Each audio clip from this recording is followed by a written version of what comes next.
kelompok yang masing-masing bertugas untuk mempresentasikan materi tentang sistem operasi.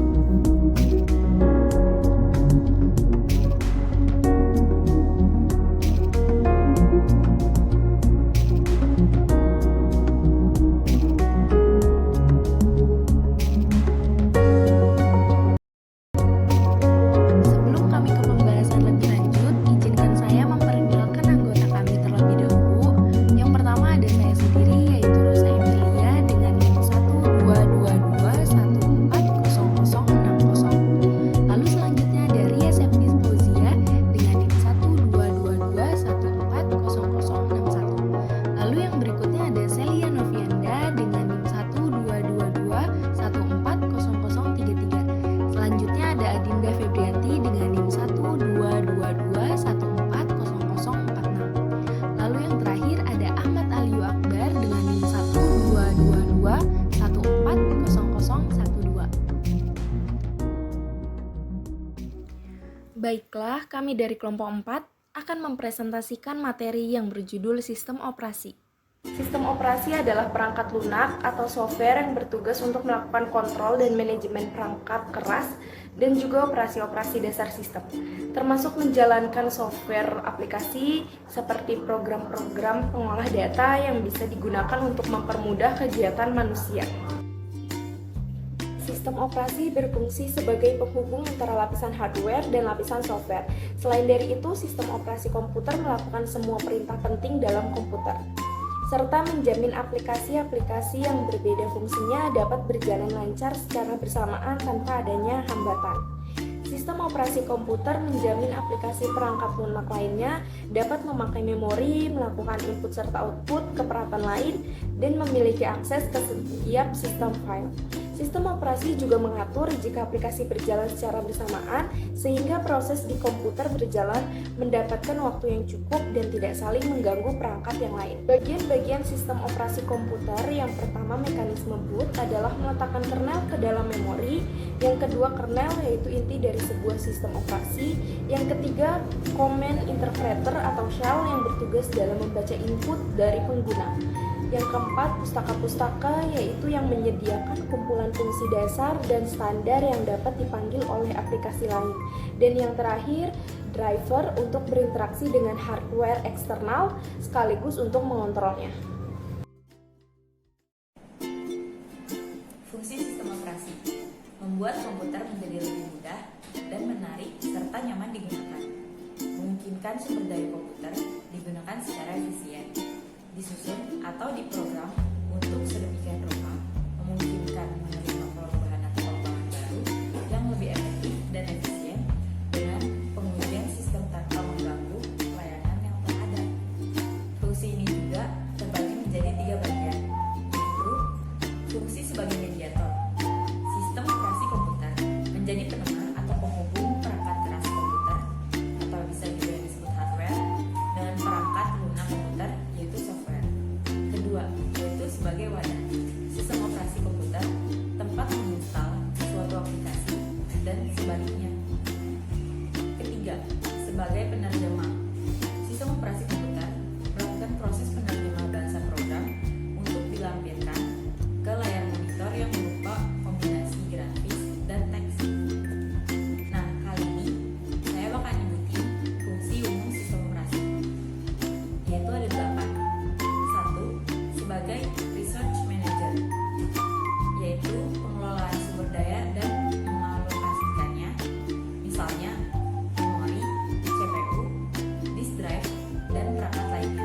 Kedua, sebagai interface atau tatap muka, yaitu perantara antara pengguna dengan perangkat keras dengan menyediakan lampiran kepada pengguna yang lebih mudah dipahami dan bersahabat, atau bisa disebut juga user friendly. Ketiga, sebagai koordinator, mengkoordinasikan dan menyediakan fasilitas sehingga aktivitas yang kompleks dapat diatur dan proses secara beruntun. Keempat, sebagai guardian, yaitu menyediakan akses kontrol dengan tugas melindungi file dan mengawasi data dan program. Kelima, gatekeeper, berfungsi mengendalikan hak akses pengguna dalam mengendalikan yang berhak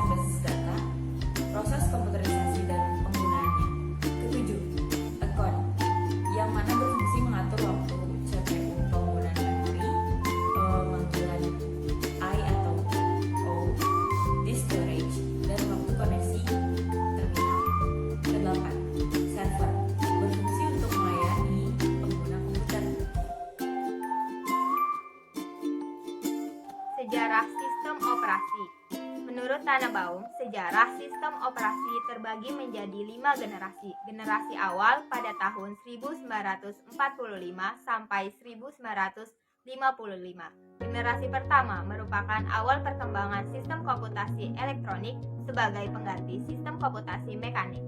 Hal itu disebabkan karena kecepatan menghitung manusia terbatas dan manusia sangat mudah untuk membuat kecerobohan, kekeliruan, serta kesalahan. Generasi kedua pada tahun 1955 sampai 1965, generasi kedua memperkenalkan batch processing system, yaitu job yang dikerjakan dalam satu rangkaian, lalu dieksekusi secara berurutan. Generasi ini, sistem komputer belum dilengkapi sistem operasi, namun beberapa fungsi sistem operasi telah ada, contohnya FMS dan IBS-YS. Generasi ketiga pada tahun 1965 sampai 1980. Sistem operasi pada generasi ini dikembangkan untuk melayani banyak pemakai, di mana para pemakai berkomunikasi lewat terminal secara online ke komputer. Sistem operasi menjadi multi-user, multi-programming, dan multitasking. Generasi keempat pada tahun 1980 sampai tahun 2000. Pada masa ini, sistem operasi telah menggunakan Graphical User Interface atau GUI, yaitu antarmuka komputer yang bergrafis, yang sangat nyaman dan mudah untuk digunakan. Pada masa ini juga dimulai era komputasi tersebar atau distributed computer, di mana komputasi tidak lagi berpusat pada satu titik, tetapi dipecah di banyak komputer sehingga tercapai kinerja yang lebih baik. Generasi selanjutnya, pada generasi ini diperkenalkan sebagai sistem operasi yang berada dalam sebuah sistem operasi dan sistem operasi bergerak atau mobile pada perangkat bergerak seperti PDA, Pocket PC, laptop, notebook, dan juga netbook.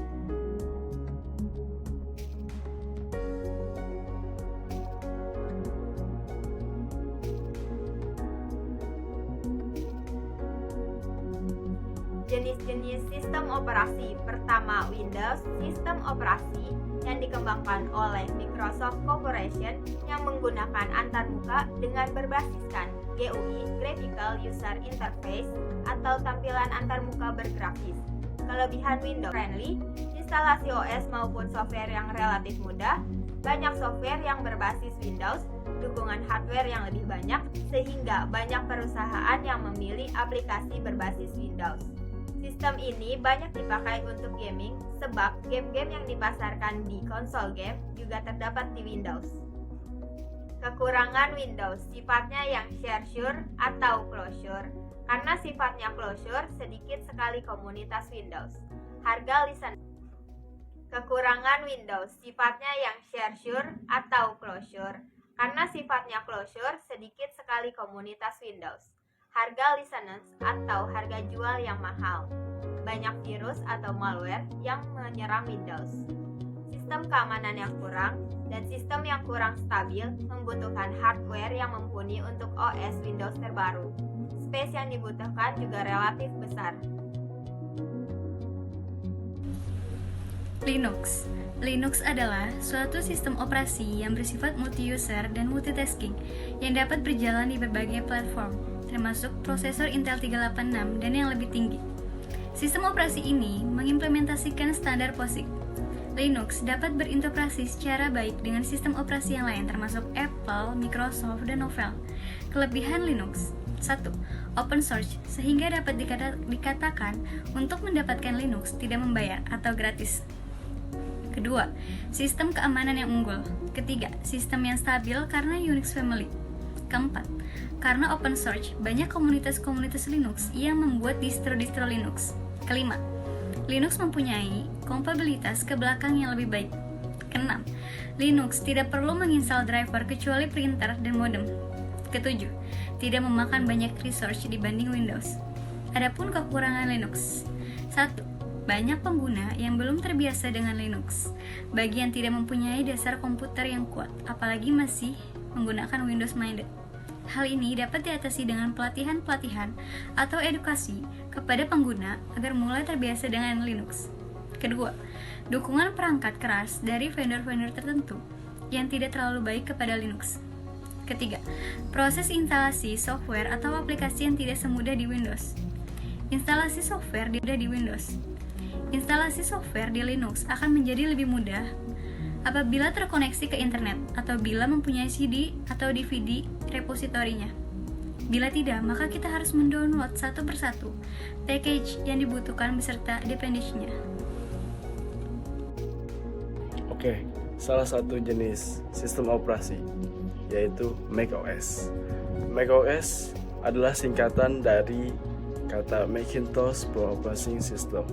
macOS ini diciptakan oleh perusahaan Apple Inc. dengan desain yang elegan, tapi mudah digunakan oleh sang pengguna.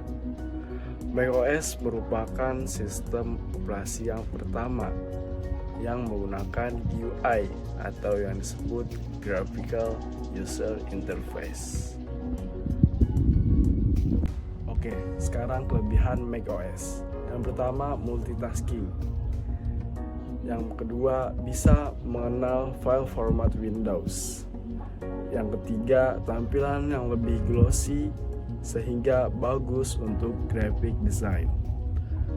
Yang keempat, dokumen-dokumen yang dibuat di Mac bisa dibaca di OS yang lain dan sebaliknya. Yang kelima, open source code sehingga Mac sulit dibajak, jadi keamanannya lebih terjaga. Nah, yang kelima, ada time machine atau mesin waktu yang akan bekerja secara otomatis pada background tanpa menggunakan aplikasi yang dijalankan untuk membackup sistem yang sedang berjalan dan perubahan-perubahannya pada data. Selanjutnya ada program Sherlock yang tidak hanya mencari file pada hard disk dan di dalam jaringan lokal, tapi juga dapat beraksi di internet dan mencari berdasarkan keyword atau kata kunci. Nah, selanjutnya Macintosh ini memiliki keamanan terhadap virus, jadi sangat aman, virus, spyware, dan sebagainya.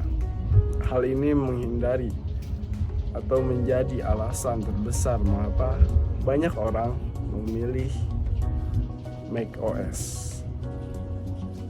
Operasi sistem Mac ini mudah digunakan dan mudah dipelajari untuk orang-orang baru atau untuk orang awam karena sumbernya jelas, training centernya ada, dan secara umum ketika orang dihadapkan pada macOS ini mudah dipelajarinya. Dan terakhir, Mac memiliki jaminan kepastian dan support hardware yang jelas. Oke, tadi kelebihannya, sekarang kekurangannya. Kekurangan yang pertama, ini mahal. Kalian pasti tahu, Mac ini pasti mahal dan terjangkau, tetapi memiliki tampilan-tampilan menarik sehingga cocok untuk graphic designer. Nah, yang selanjutnya, macOS ini tidak dapat digunakan bersama sistem pengoperasi lain yang tidak menggunakan sistem macOS. Mac ini tidak bisa dirakit sendiri karena Apple sudah tidak memberi lisensi buat perusahaan lain untuk membuat hardware yang menggunakan macOS. Nah, selanjutnya software di macOS ini tidak begitu lengkap sehingga kalian harus membayar lagi. Nah, yang terakhir, kurang cocok untuk aplikasi server dan game.